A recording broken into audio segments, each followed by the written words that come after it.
В эфире новости экономики на Якутия-24. В студии работает Нюргуяна Иванова. Правительство Российской Федерации утвердило разработанные Минэнерго генеральные схемы развития нефтяной и газовой отраслей, рассчитанные на период до 2035 года. В этих двух документах даются возможные сценарии добычи нефти и газа, спроса, а также показаны пути развития их переработки и транспорта. Определяются основные направления инновационного развития и импортозамещения, включая меры регулирования. Отметим, что генеральная схема развития газовой отрасли устанавливает параметры ее работы. Цель этого плана заключается в создании условий для роста отрасли и финансовых показателей, а также увеличения вклада отрасли в ВВП страны. Документ учитывает различные сценарии развития рынка газа, делая условия ведения бизнеса более предсказуемым и понятными. Объем перевозок по Северному морскому пути планируется увеличить до 100 миллионов тонн к 2030 году. Об этом заявил глава Минвостокразвития и Арктики Алексей Чекунков. По его словам, в прошлом году был зарегистрирован исторический рекорд по объему перевозок по Севморпути – практически 33 миллиона тонн.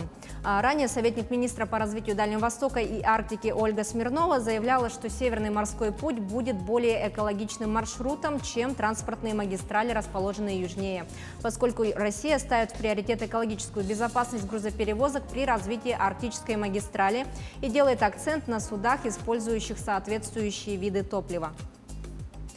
Главгосэкспертиза России одобрила проект разработки второй очереди месторождения Дражное в Аймяконском районе Якутии, эксплуатацию которого осуществляет Тарынская золоторудная компания. Мощность объекта составит 1 миллион 350 тысяч тонн руды в год. Первая очередь освоения предполагает добычу 700 тысяч тонн руды ежегодно.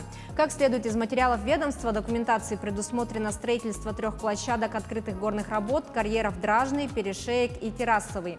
На территории будут обустроены технологические дороги, нагорные водоотводные и водосборные каналы. Кроме того, одобренный проект предполагает создание отвода поверхностных сточных вод с площадок карьеров Дражный, Перешеек и Террасовый по водосборным каналам и нагорным каналам в пруды-отстойники с последующим отстаиванием не менее 24 часов. Дальнейшая очистка предварительно осветленных поверхностных стоков будет производиться на локальных модульных очистных сооружениях.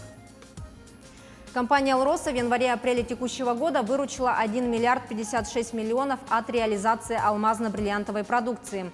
Данный показатель почти в 70% превышает результаты в аналогичный период 2020 года. Как сообщает пресс-служба организации, основной объем полученных средств традиционно приходится на продажи алмазов и шлиф-порошков. В годовом сопоставлении рост составил 68%. Кроме того, компания более чем в 2 раза увеличила выручку от реализации бриллиантов до 51 миллиона долларов. Значительный объем продаж был зафиксирован в апреле. Так, выручка от реализации алмазов составила 383 миллиона. «Алроса» намерена приобрести 7 карьерных самосвалов на производственную площадку Айхальского ГОКа. Начальная цена закупки составляет 24 миллиона долларов. Как следует из материалов тендера, поставка 4 автосамосвалов марки «БелАЗ» ожидается в первом квартале 2022 года. Еще по 1 единице техники компания рассчитывает получить ежегодно до 2026 года. К этому часу пока все новости. Будьте в курсе экономических событий на Якутия-24.